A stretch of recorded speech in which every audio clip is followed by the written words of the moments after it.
빌레몬서 강의 12번째 시간입니다. 오늘은 빌레몬서 1장 8절부터 10절의 말씀을 가지고 함께 은혜를 나누어 보도록 하겠습니다.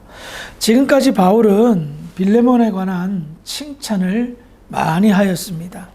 정말 그의 사랑과 믿음 때문에 빌레몬이 섬기고 있는 골로새 교회가 든든한 반석 위에 서 있고 선한 영향력을 끼침으로 인하여서 많은 성도들에게 믿음의 어떤 도전을 주는 그런 훌륭한 신앙인의 모습을 칭찬하고 있습니다.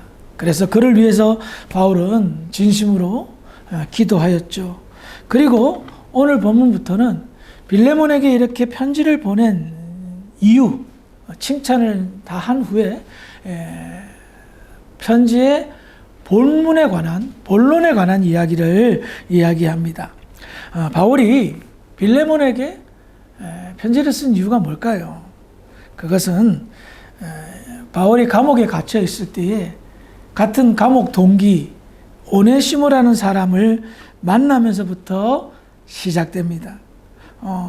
바울은 감옥에 있으면서 그냥 가만히 있지 않았어요.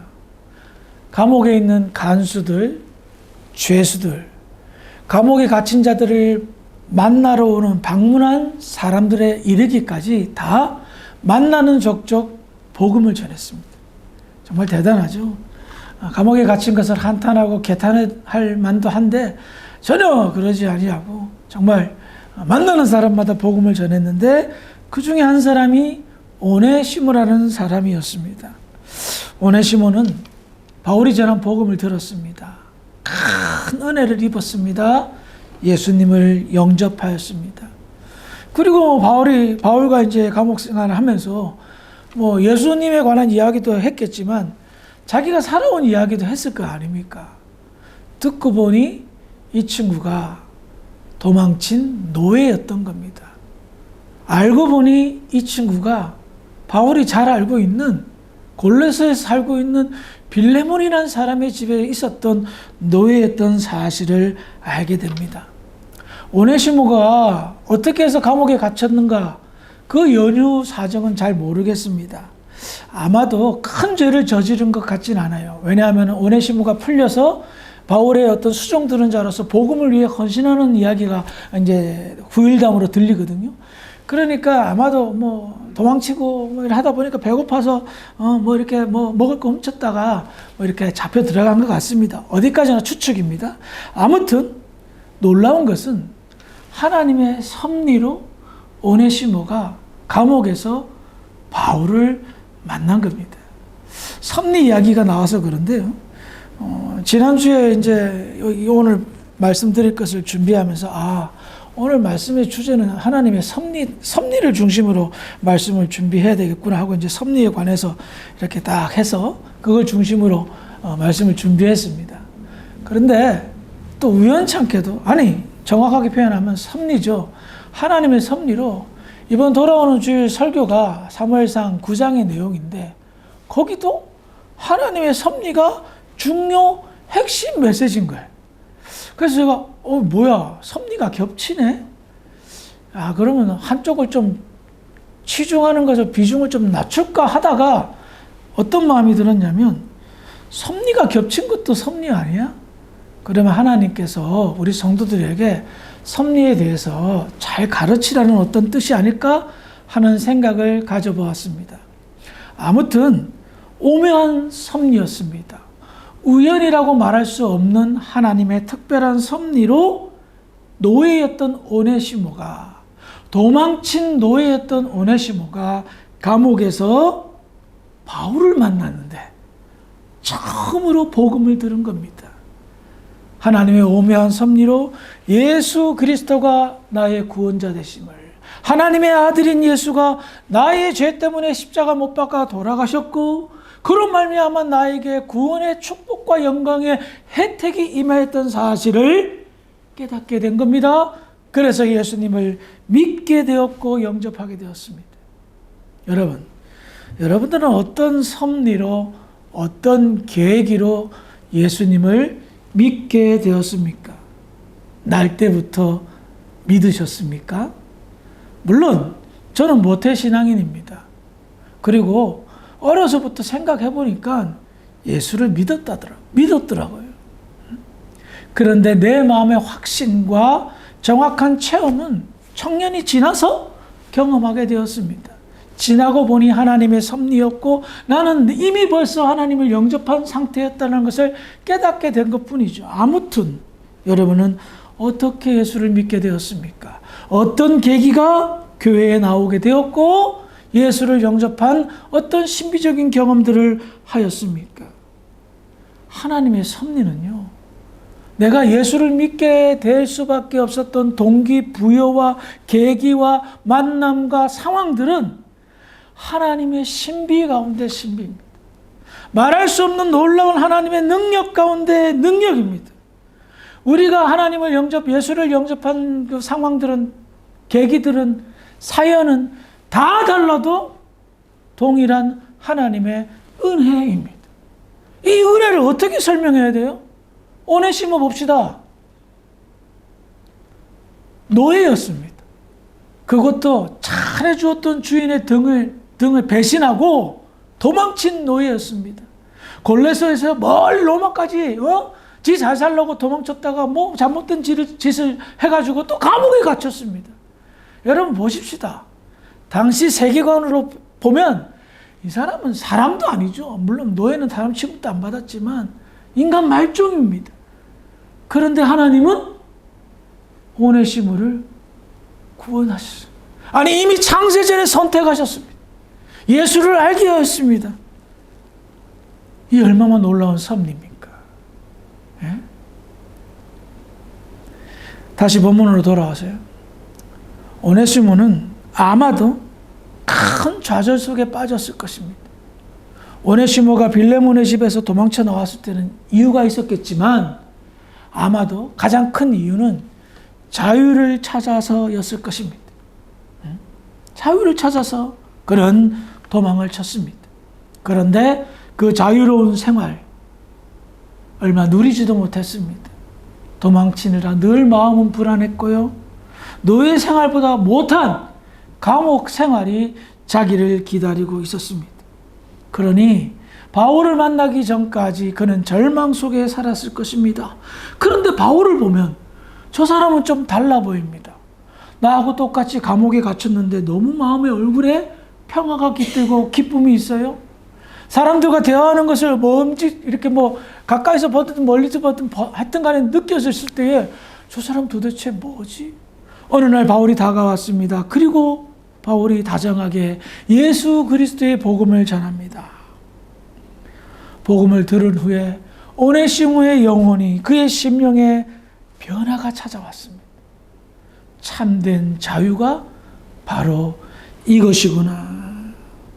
바울이 왜 그리스도의 노예, 예수님의 종이라고 고백하면서 예수 때문에 감옥까지 왔는데 그분은 너무나도 자유로운 영혼을 가졌고 너무나도 그 영혼의 평강을 보니까 비로소 느낀 겁니다. 이게 참 자유구나. 이 평강이 참 평강이구나. 난 그동안 노예로 살면서 불안했고 자유를 누리지 못했는데 예수 만나니 비로소 참 자유를 얻고 참 평강을 얻었구나.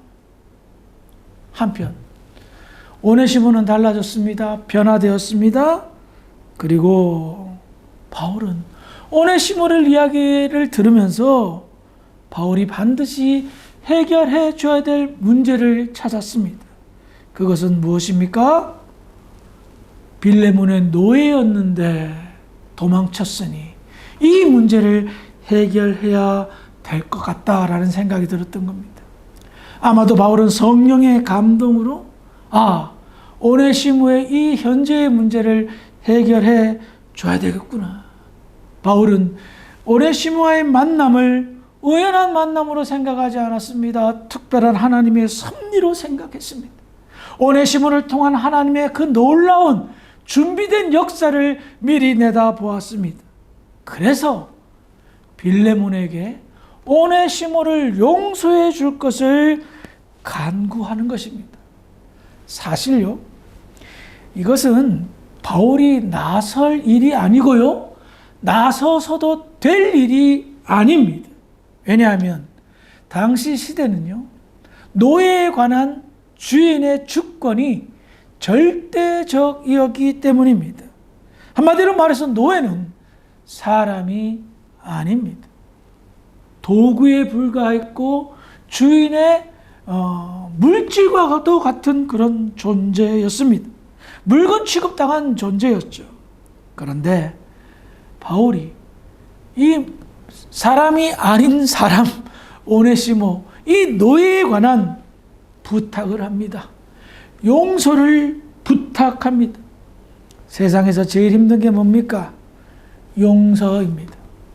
빌레몬이 아무리 믿음의 사람이고 사랑의 사람이라 할지라도 빌레몬에게 자기를 배신하고 도망친 노예를 용서해달라는 부탁은 정말 힘든 부탁입니다. 꺼내기조차 힘든 부탁입니다. 그런데 바울은 왜 그런 부탁을 하였을까요?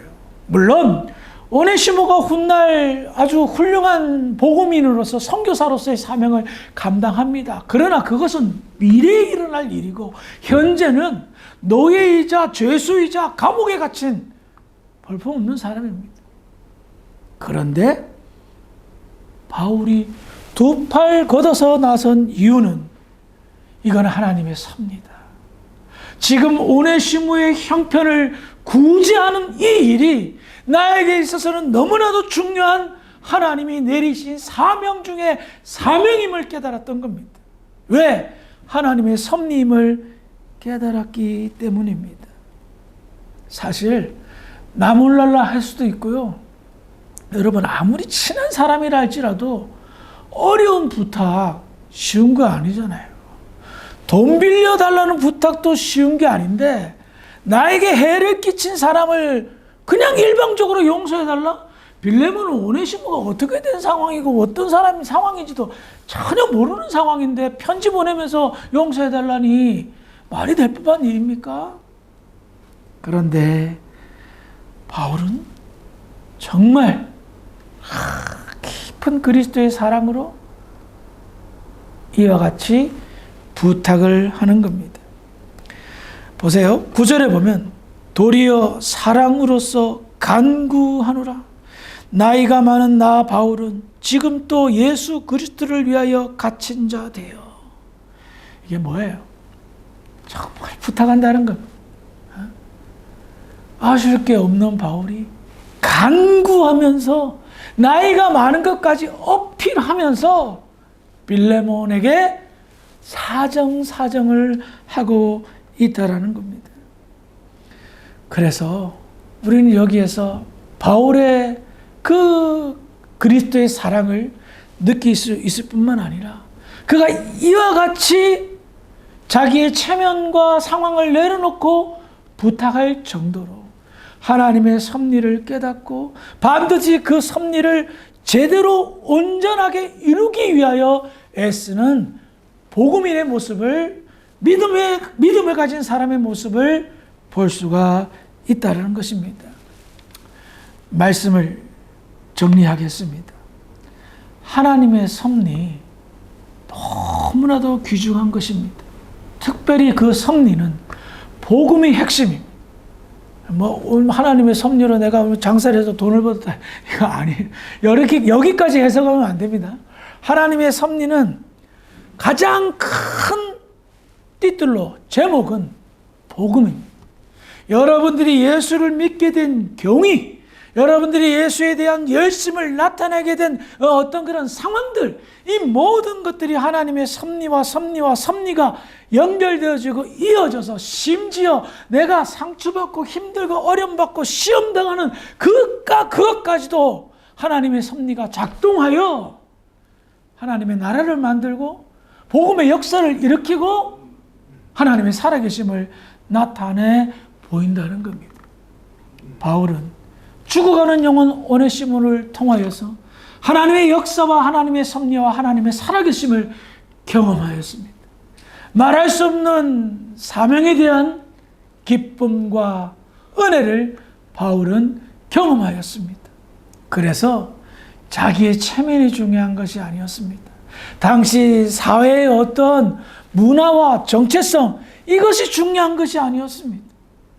하나님의 섭리로 이어나여 움직여진 이 모든 것들을 반드시 이루어야 되겠다는 그런 마음이 앞선 것이었습니다.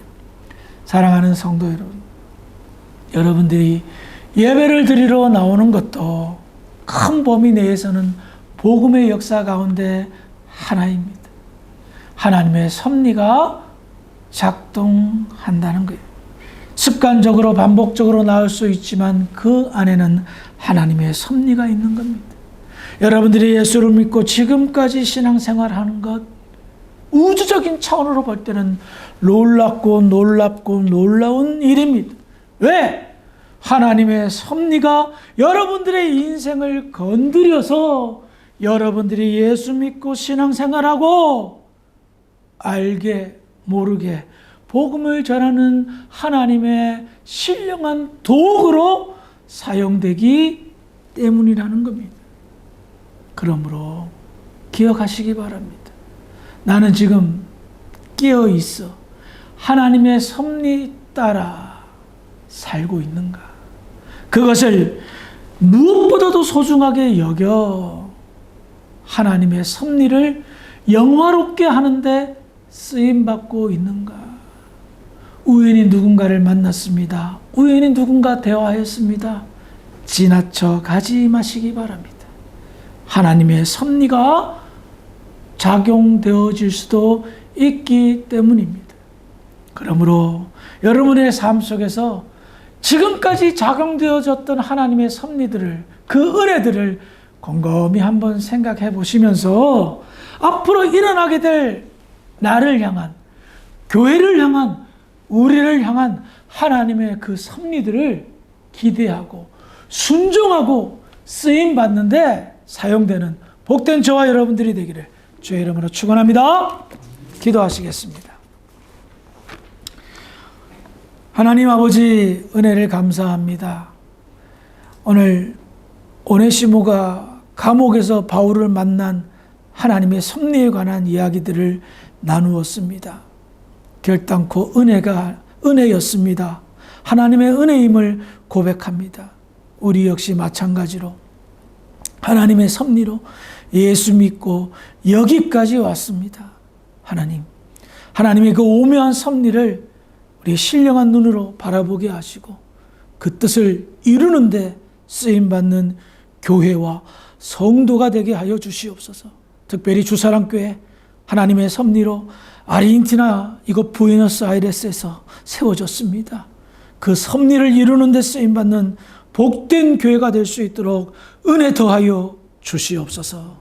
감사하며 예수님의 이름으로 기도합니다. 아멘.